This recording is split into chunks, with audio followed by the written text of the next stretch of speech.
Hello everyone.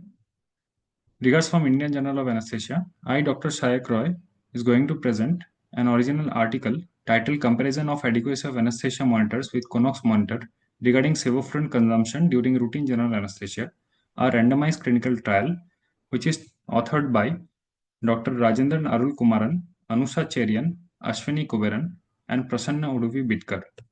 The authors are from Department of Anesthesiology and Critical Care, JIPMER, Pondicherry, India. The depth of anesthesia refers to the level of central nervous system depression and responsiveness to surgical stimulus. Monitors using electroencephalography derived data such as bispectral index, entropy, and narcotrend have been subjected to various trials and have proved their efficacy. These neurophysiological monitoring methods for the depth of anesthesia have reduced intraoperative awareness, reduced anesthetic agent usage, and improved recovery from anesthesia. These monitors are associated with better hemodynamic stability. Conventionally, intraoperative analgesia was assessed just like depth of anesthesia by clinical hemodynamic parameters.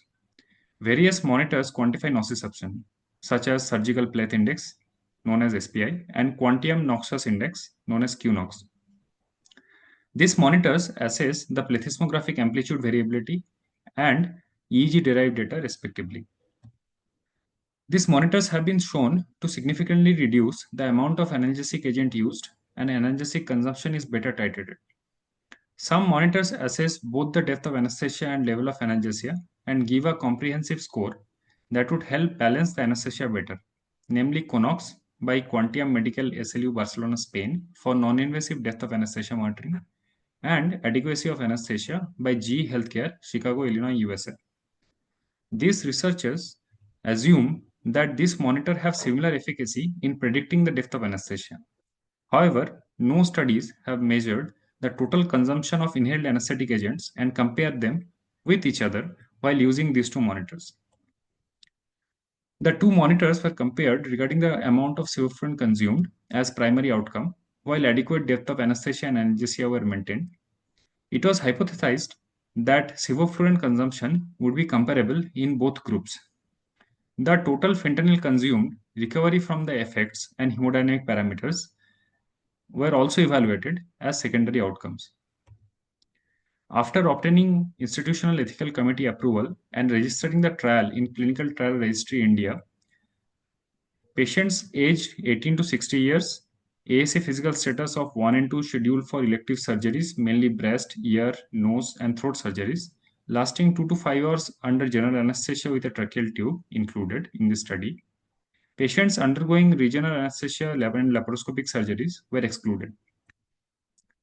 Patients were randomized into Group A and Group C in the preoperative holding area. The Datex Omeda ASIS CS2 workstation was used to calculate anesthetic gas consumption.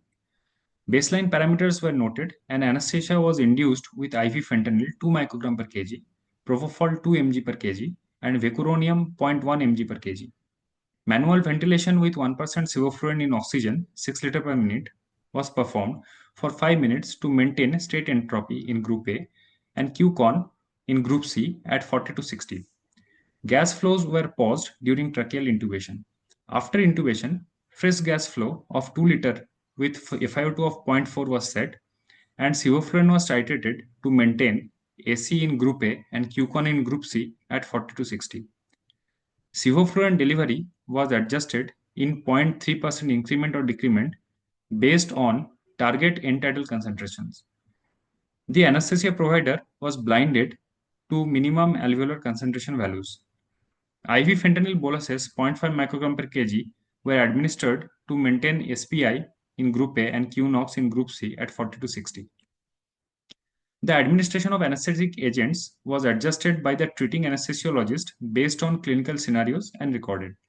Sevoflurane was discontinued at the start of skin closure in both groups, and fresh gas flows were increased to 6 liters per minute after skin closure. Emergence time was defined as the interval from sevoflurane discontinuation to extubation and recorded.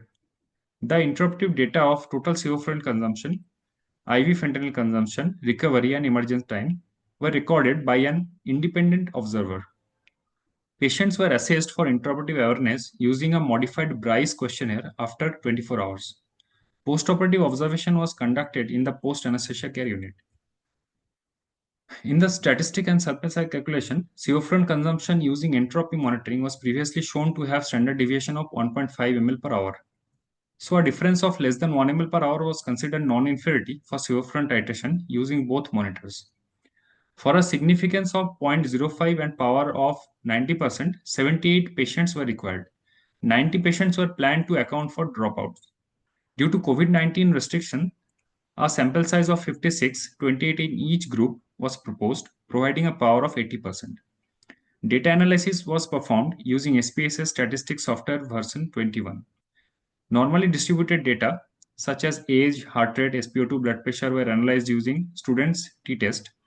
Nominal data were analyzed using chi-square test. Outcomes like sevoflurane, fentanyl consumption, emergence time were compared using students' t-test. Intraoperative awareness incidence was compared using chi-square test. P-value of less than 0.05 was considered statistically significant. Total 66 patients were assessed for eligibility, and 8 patients were excluded due to lack of operation theatre time. Remaining 58 patients were randomized into two groups.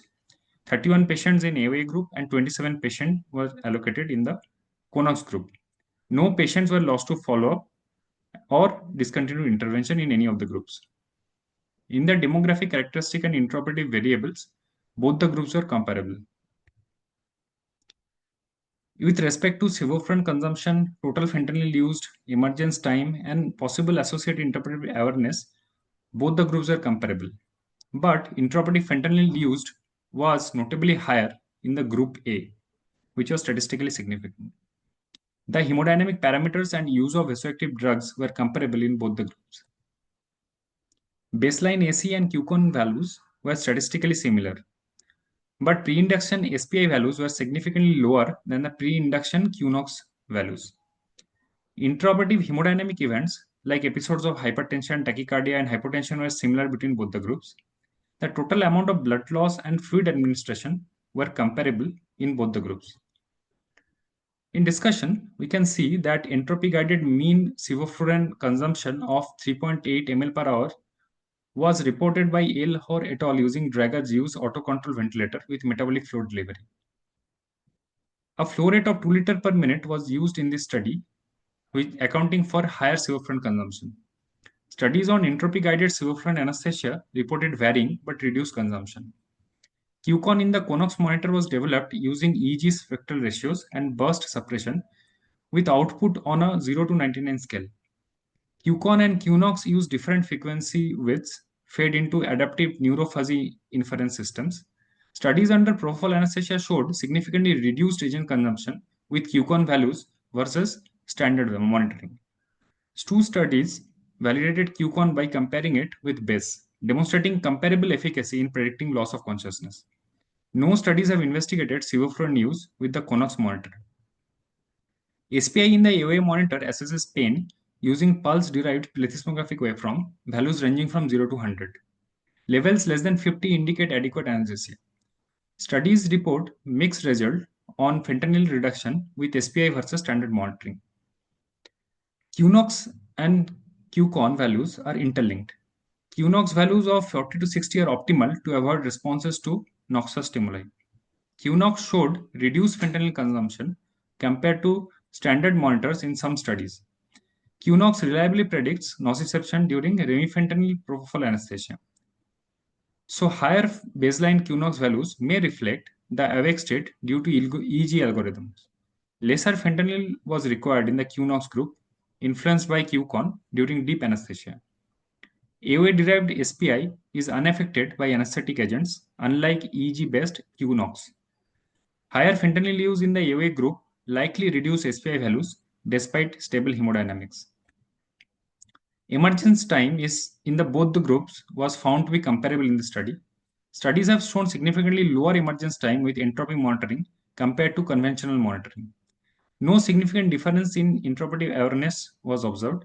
3 patients reported recollection of vague dream classified as possible associated awareness, not definitive awareness.